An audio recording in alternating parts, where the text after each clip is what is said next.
Bonjour à tous, bonjour à toutes. Merci d'être présent pour tout le monde. Ça me fait extraordinairement plaisir d'être aujourd'hui devant chez Prévocard, dans le plus beau comté, le comté de Bellechasse, pour le lancement officiel de la campagne du Parti conservateur du Québec. On part aujourd'hui en campagne avec ce que Bellechasse fait de plus beau, ce que Bellechasse fait de meilleur, c'est-à-dire des autobus, un autobus Prévost. C'est la fierté puis le travail des gens d'ici. L'entrepreneurship aussi, Bellechassois, à son meilleur. Vous savez qu'ici, là, il y a un siècle d'entrepreneurship, plus d'un siècle d'entrepreneurship depuis Eugène Prévost. Et nous, ben, on part avec l'autobus, mais on veut amener ça à la grandeur du Québec. Ça fait des mois qu'on se prépare pour ce moment.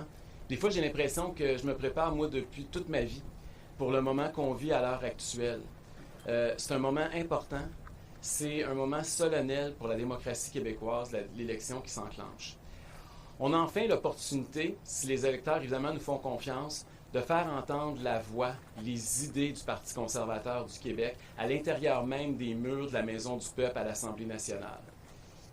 Dans les prochaines semaines, dans les prochaines 5 semaines, jusqu'au 5 octobre prochain, on va aller à la rencontre de tous les Québécois pour leur proposer une nouvelle offre politique pour nos familles, pour nos jeunes, pour nos aînés, pour nos entrepreneurs.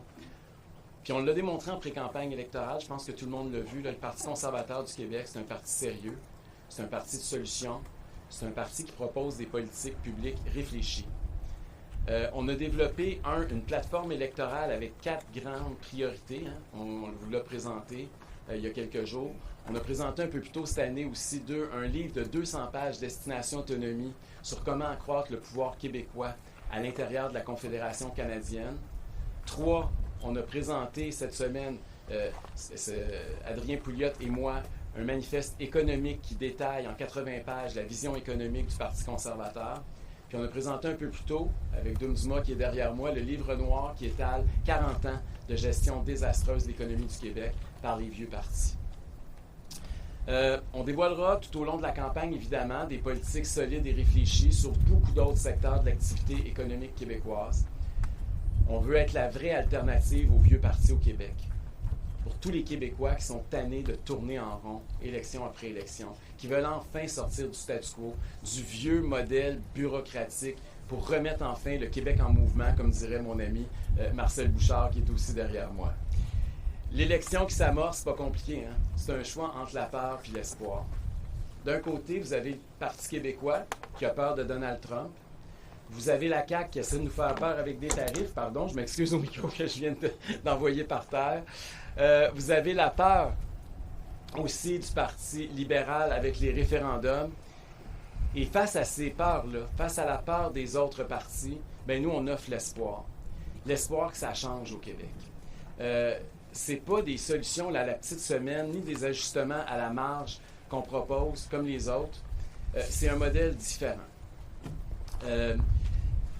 Ça fait 40 ans, je vous dirais, 4 décennies que les gouvernements péquistes, libéraux ou caquistes ajoutent des taxes, ajoutent des formulaires, ajoutent des règles. Les Québécois aujourd'hui là, croulent sous la bureaucratie. Notre économie elle tourne au ralenti. Nos familles ont de la misère à arriver à la fin du mois. Puis notre nation est en train de perdre son influence à l'intérieur même du Canada. Est-ce qu'on peut vraiment se permettre de continuer encore dans la même direction, ou comme dirait Mme Fréchette, d'avancer dans cette direction? La réponse, c'est non. Refaire toujours les mêmes erreurs en attendant des résultats différents, c'est la définition même de la folie. Quand on arrive, là, nous autres, avec une vision pour le Québec, une vision pour la prospérité, pour la fierté, pour la confiance, pour le courage, pour dynamiser l'économie, pour débloquer notre système de santé, pour aider nos familles, pour rendre nos régions et notre nation beaucoup plus autonomes à l'intérieur de la Confédération canadienne. Dans cette campagne-là, on va énormément, évidemment, parler d'économie. Je pense que tout le monde a compris ça. L'instabilité qui est amenée par les tarifs présentement de Donald Trump, ça devrait servir comme un wake-up call pour le Québec. On ne peut pas décider pour nos voisins du Sud. On ne peut pas prédire comment ils vont négocier dans les prochaines semaines, dans les prochains mois. Par contre, on a le pouvoir d'agir sur ce qu'on contrôle pour faire du Québec un environnement d'affaires compétitif. Et c'est là-dessus qu'on travaille. Le Parti conservateur du Québec propose aux Québécois un plan anti-tarif pour donner un coup de barre à notre économie puis résister au protectionnisme américain. Vous l'avez vu, on a annoncé différentes mesures au cours des derniers jours. D'abord, couper 47 milliards sur 5 ans en gaspillage bureaucratique pour réduire la place de l'État dans l'économie. 2, une baisse inédite de l'impôt sur le revenu des sociétés qu'on a annoncé il y a 2 jours là, pour que le Québec devienne la juridiction la plus attractive du continent pour investir, pour fonder une entreprise, pour créer des nouveaux emplois. 3, que nos entreprises aient des liquidités pour traverser la crise sans recourir nécessairement à des subventions. Une déréglementation massive pour que nos entrepreneurs arrêtent de passer leur temps là, à remplir des papiers et de la paperasse. Il y a 150 000 exigences réglementaires au Québec, près de 1000 heures de paperasse par année en moyenne par entrepreneur. Ça n'a plus de bon sens, c'est beaucoup trop. Et finalement, 4, exploiter nos ressources naturelles, notamment notre gaz naturel, pour que notre nation soit enfin plus autonome, plus souveraine même, je dirais, en matière énergétique, au lieu de tout importer des États-Unis, comme nous l'a cruellement rappelé Donald Trump il y a une journée ou 2, là, via les réseaux sociaux. Finalement, bien évidemment, on est au Canada, on veut éliminer les barrières interprovinciales pour tirer profit d'un marché de 40 millions de Canadiens, pour que la prospérité dépende de moins en moins des Américains, puis de plus en plus de notre propre pays. C'est pas aux Américains de décider de notre prospérité, c'est à nous autres, rien qu'à nous autres, ici, au Québec.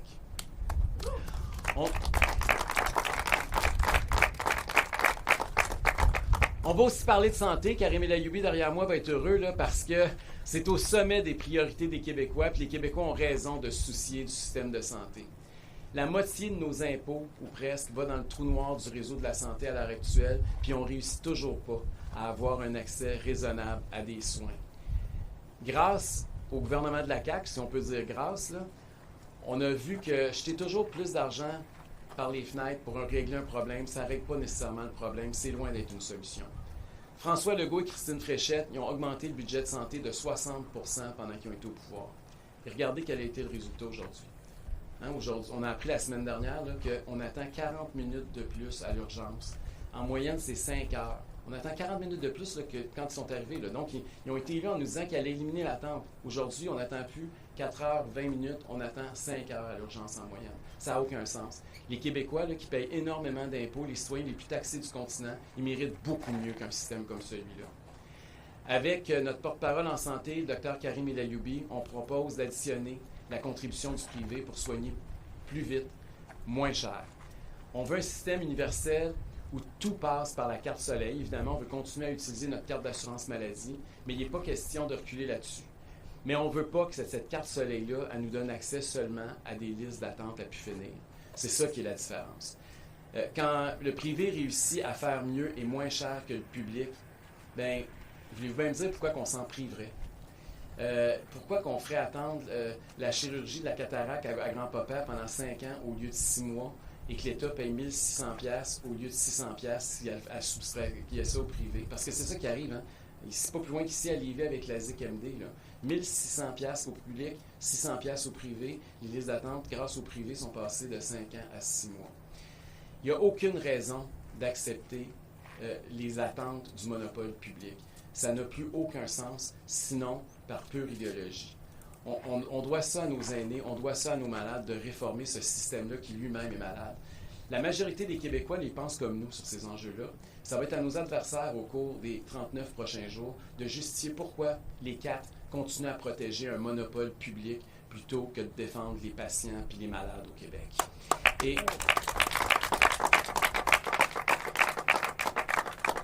on a aussi au Parti conservateur des solutions pour nos jeunes, pour nos familles qui en arrachent en ce moment. Hein. En matière de logement, nos gouvernements l'ont complètement échappé ces dernières années. Ils ont fait exploser la demande en perdant le contrôle purement et simplement de notre immigration. Puis l'offre de logement n'a malheureusement pas suivi l'arrivée des nouveaux arrivants. Parce que l'industrie de la construction aussi est la plus réglementée du continent ici au Québec, malheureusement aussi. Le résultat, c'est qu'aujourd'hui, on a une génération qui se demande si elle va avoir elle aussi les mêmes opportunités que ses parents pour accéder un jour à la propriété. Puis vous le savez comme moi, là, une maison, c'est plus que du bien matériel.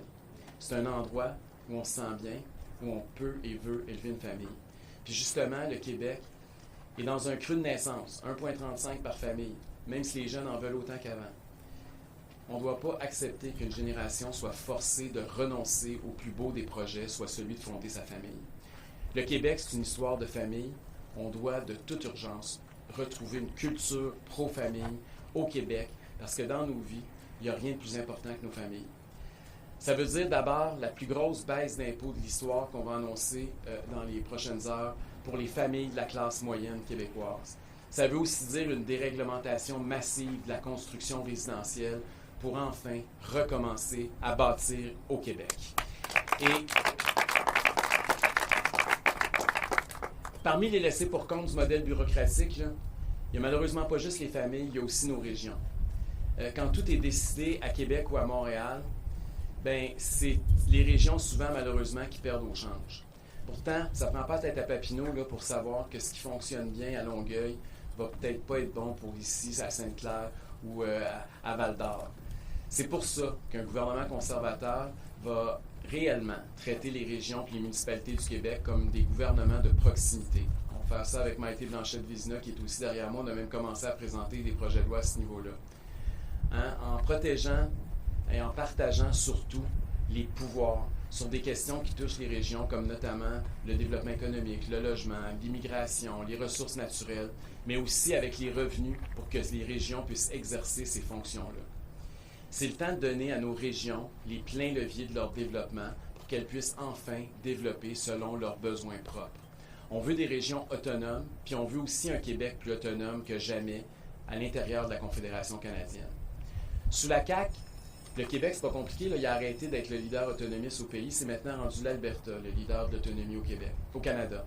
On ne devrait pas être fiers de ça. Là. C'est la première fois de notre vivant que c'est plus le Québec qui est le champion de l'autonomie au Canada. Avec l'approche des conservateurs, le Québec, lui, va se renforcer de l'intérieur avec une constitution puis une loi qui va empêcher les ingérences fédérales dans nos compétences, mais qui va aussi prendre sa place dans l'espace canadien, faire des alliances avec les autres provinces qui veulent plus d'autonomie comme nous, faire alliance avec des conservateurs autonomistes. On n'attendra pas après Mark Carney, on n'attendra pas après Donald Trump pour faire des gains concrets et réels pour le Québec. Et je veux terminer en vous disant que le dynamisme, là, cette année, là, il est de notre bord. Nos idées progressent, nos idées font du chemin. Les autres partis en sont même rendus à nous voler nos idées. Il y a même plusieurs commentateurs, à Montréal même, j'en ai entendu, qui disent qu'on a fait la meilleure campagne électorale, croyez-le ou non. Cette année-là, c'est notre année. 2026, c'est l'année des conservateurs. Puis d'ici au 5 octobre, on va travailler très fort pour prouver aux Québécois qu'on mérite leur confiance. Et que c'est le moment, comme nation, d'oser remettre en question un vieux modèle bureaucratique qui nous appauvrit. Oser rendre notre économie plus compétitive face à Donald Trump. Oser sortir du monopole en santé qui nuit à nos aînés et à nos malades. Oser remettre de l'argent dans les poches des familles québécoises qui, présentement, ont de la misère à boucler les fins de mois. Oser redonner du pouvoir à nos régions. Oser nous faire confiance comme nation. Bref, c'est notre slogan de campagne, oser pour vrai. Merci tout le monde, bonne campagne à tous!